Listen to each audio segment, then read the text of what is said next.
പക്ഷെ ഞാനായിട്ടാ വേറെ അമറി ചത്തു. അന്നേരം ഒരു 2 മണി ആയില്ല, അതിനും വരുന്നു. 2 ആയോ?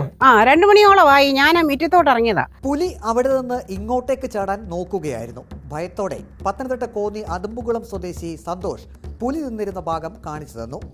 അവർ നാളെ ക്യാമറ ഉണ്ടാക്കാന്ന് പറഞ്ഞപ്പോൾ മേളിൽ ആട്ടും കൂടെ ഉണ്ടല്ലോ, ആടിൻ്റെ കൂടിൻ്റെ അവിടെ. അപ്പം ഇതിന് എന്തെങ്കിലും കണ്ടെങ്കിൽ എല്ലാവർക്കും കൂടി വെക്കാൻ പറ്റും, സാധിക്കത്തുള്ളൂ. അതുകൊണ്ട് ക്യാമറ നാളെ കൊണ്ടുവന്ന് സെറ്റ് ചെയ്യുക.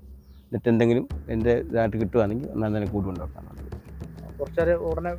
വന്നേരം തന്നെ വന്നെല്ലാം നോക്കി കണ്ടിട്ടാണ് പോയത്. എല്ലാം അവിടെ കയറി ഇറങ്ങി എല്ലാം നോക്കിയവർ എല്ലാം ബോധ്യപ്പെട്ടിട്ടാണ് പോയത്. ഇവിടെ നിരവധി വീടുകളുള്ള പ്രദേശമല്ലേ?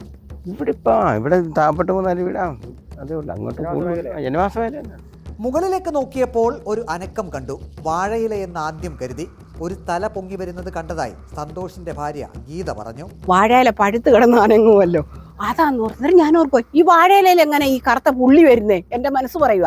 അവിടെ നിന്ന് ഞാൻ ഈ നെറ്റിൻ്റെ ഇടയ്ക്ക് കൂടെ സൂക്ഷിച്ച് നോക്കിയപ്പോൾ ഇതിൻ്റെ തല പൊങ്ങി പൊങ്ങി പൊങ്ങി വരുന്നു, കീപ്പിട്ട് വരാനുള്ള. കുറേ നേരം വീണ്ടും ഞാൻ ഇങ്ങനെ നോക്കിയപ്പോഴാണ് കാണുന്നത് ഒരു തല കിളന്ന് വരുന്നു.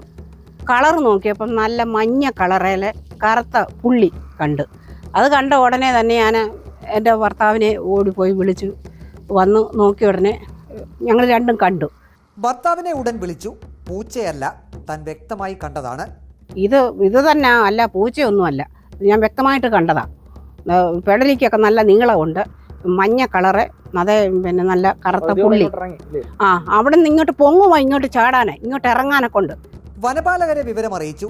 ക്യാമറ വെക്കാമെന്ന് അറിയിച്ചിട്ടുണ്ട്. മതിലിന്റെ അടുത്തുവരെ താൻ പോയി പരിശോധിച്ചു. ഫോറസ്റ്റുകാർ വന്നിട്ട് നോക്കിയിട്ട് ഒരു കാൽപ്പാട് അന്നേരം ഉണ്ടായിരുന്നു. പിന്നെ അതങ്ങ് ഉണങ്ങി മണ്ണങ്ങ് ഇതായിപ്പോയി. 2-3 പേര് കണ്ടെന്ന് പറയുന്നത് കേട്ടോ. അവിടെ വന്ന് നോക്കിയവർ പറയുന്നത് കേട്ടോ, കാൽപ്പാട് കണ്ടെന്ന് പറഞ്ഞു. അവർ വന്ന് നോക്കിയിട്ട് പറഞ്ഞ് എന്തെങ്കിലും ഉണ്ടെങ്കിൽ നിങ്ങൾ പറ, എന്നിട്ട് അവിടെ ഒരു ക്യാമറ വെക്കാം എന്നിങ്ങനെ പറഞ്ഞിട്ടുണ്ട്. പ്രദേശത്ത് കെട്ടിയിട്ടിരുന്ന ആടിന്റെ അടുത്തേക്കും പുലി എത്തിയതായും ഒച്ച വെച്ചപ്പോൾ പുലി ഓടിപ്പോയതായും പ്രദേശവാസികൾ പറഞ്ഞു. ഞണ്ണൂർ ഫോറസ്റ്റ് സ്റ്റേഷനിൽ നിന്നും വനപാലകർ സ്ഥലത്തെത്തി പരിശോധന നടത്തി. പട്ടാപ്പകൽ വീടുകൾക്ക് സമീപം പുലിയെ കണ്ടതോടെ ഭയത്തിലാണ് അതുമ്പുംകുളം നിവാസികൾ. റിപ്പോർട്ടർ, പത്തനംതിട്ട.